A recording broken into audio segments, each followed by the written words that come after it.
कहानी का हमारे जीवन में काफ़ी महत्व होता है। बचपन में हम कहानी सुनकर काफ़ी कुछ सीखते थे।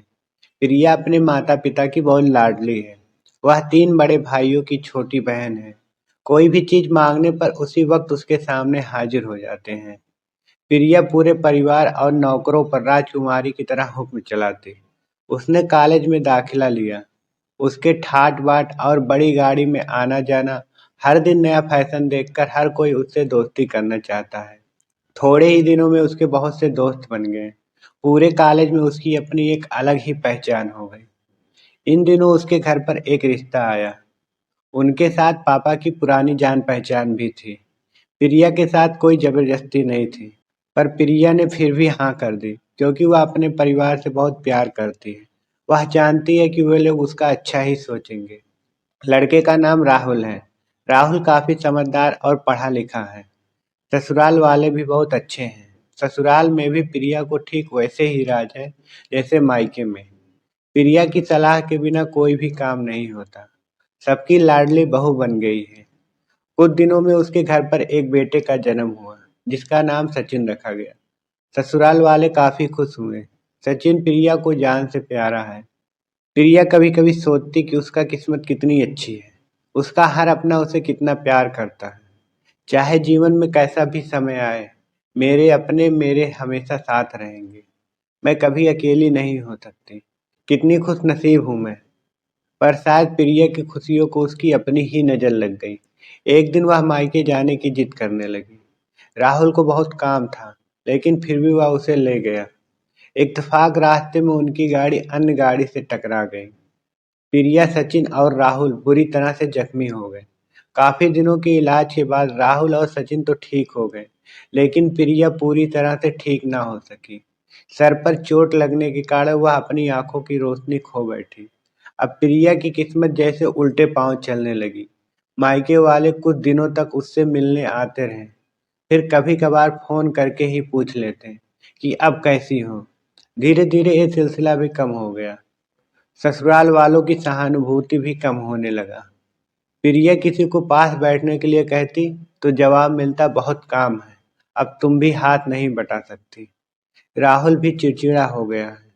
प्रिया का जिसके साथ हंसते खेलते वक्त गुजरता, एक दिन प्रिया के हाथ से कुछ सामान गिर गया, जिसकी वजह से सचिन को चोट लग गया। प्रिया के सास ससुर ने सचिन को उससे अलग कर दिया कि कहीं उसके न देखने की वजह से बच्चों को कोई नुकसान न हो जाए। प्रिया अंदर से टूट चुकी है। एक दिन उसने मायके जाने की इच्छा रखी तो राहुल उसे तुरंत छोड़ आया, जैसे कि वह भी यही चाहता है।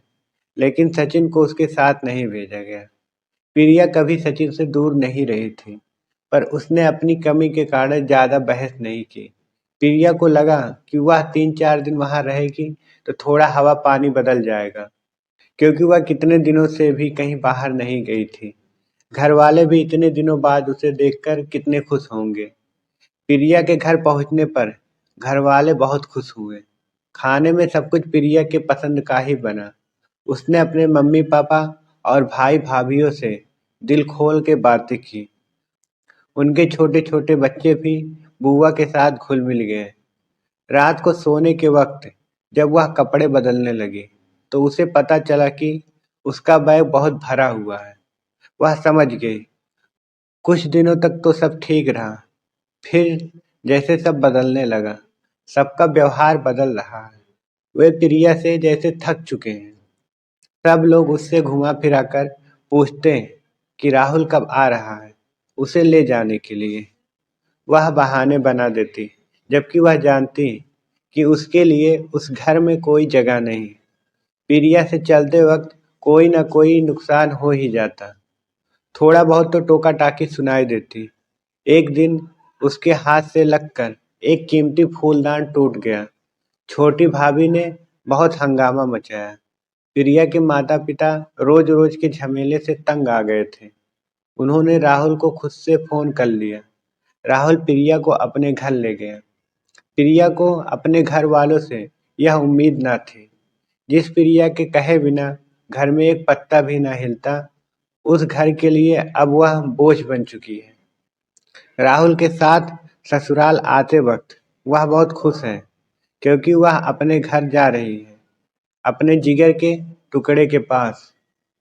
परंतु यह खुशी भी कुछ ही पल की थी। सारा बंदोबस्त पहले से ही किया हुआ है।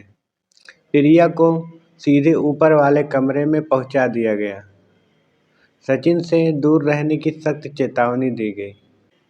एक काम वाली बाई लता को उसकी जिम्मेदारी सौंप दी गई। उसके लिए खाने पहनने जैसी जरूरतों को ध्यान रखती। प्रिया ज्यादातर चुप रहती। कभी कभी काम वाली लता से थोड़ा बात कर लेती। उसके जरिए सचिन का पता चल जाता। सबकी लाडली बहू सबके लिए अब बोझ बन चुकी है।